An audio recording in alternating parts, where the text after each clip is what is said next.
Just Us, University High School, September 9th, 1953. Help Us Choose a New Name by Mike Hudson. You have an opportunity to name your newspaper.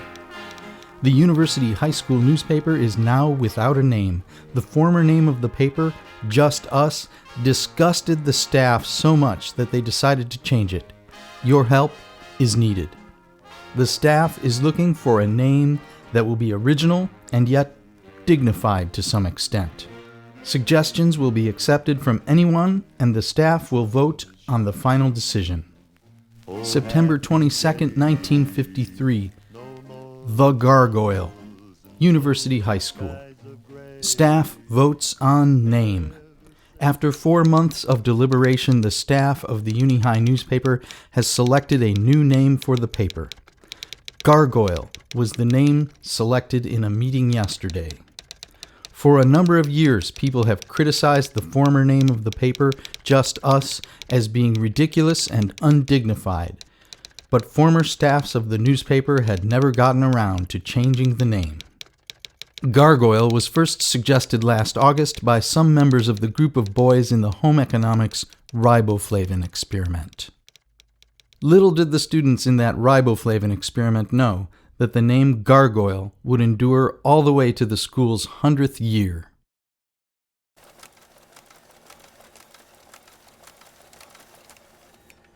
Hi, I'm Paul Kotheimer here at Uni High Library. It's spring of 2021, and we're digitizing gargoyles. Yes, 60, 70 years worth of gargoyles. And earlier student periodical titles like Just Us. Let's take a look at the process. The gargoyles have been stored in these binders. Here are some of the oldest ones. Here's the whole cart full of archival newspapers, starting with 1953 and going up till the year 2005, which is when the Gargoyle became all digital online.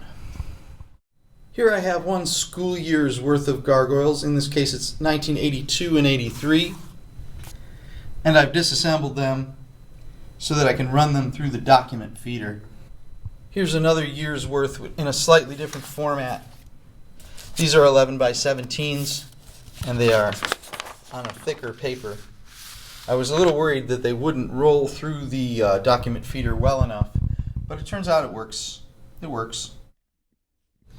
There are a lot of years worth that have staples, and I'm going to wait for a trusty student worker to help me remove those staples carefully before we make digitized copies.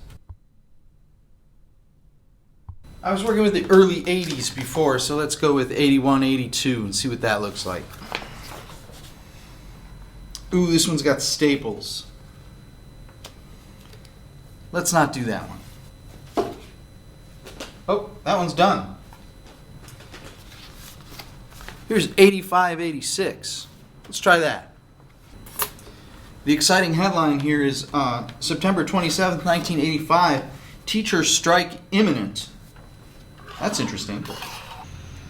Oh, it was a joke. It says, yeah, I know that's a cheap attention grabber, but freedom of the press can be an ugly thing. Smart aleck high school reporters. Okay, so I'm taking each issue and folding it open, making sure that it's only 11 by 17s. Long story short, this little bit of pre-production involves a lot of unfolding pages, putting them in order, labeling them as needed, etc.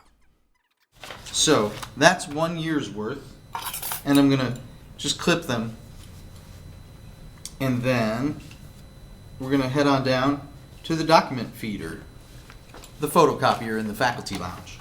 Oops, got to mask up. You know, just a normal day during a pandemic. Walking with a microphone stand and a 35-year-old issue of the Gargoyle down to the photocopier.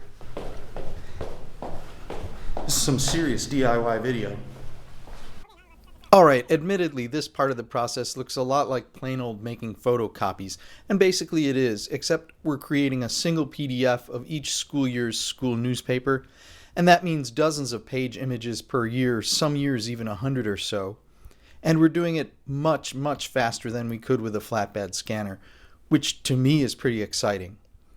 My initial experiments indicate that this document feeder is capable of handling older archival pages without damage to the originals or the machine, although I do experience the occasional paper jam. With the document feeder as the new MVP on our digitizing team, it looks like we have a very good chance of getting all archival print issues of the Gargoyle and its predecessor student periodicals into digital form by, say, graduation 2022, maybe even sooner. Stay tuned for more from Uni High Library and the Uni High Century Committee.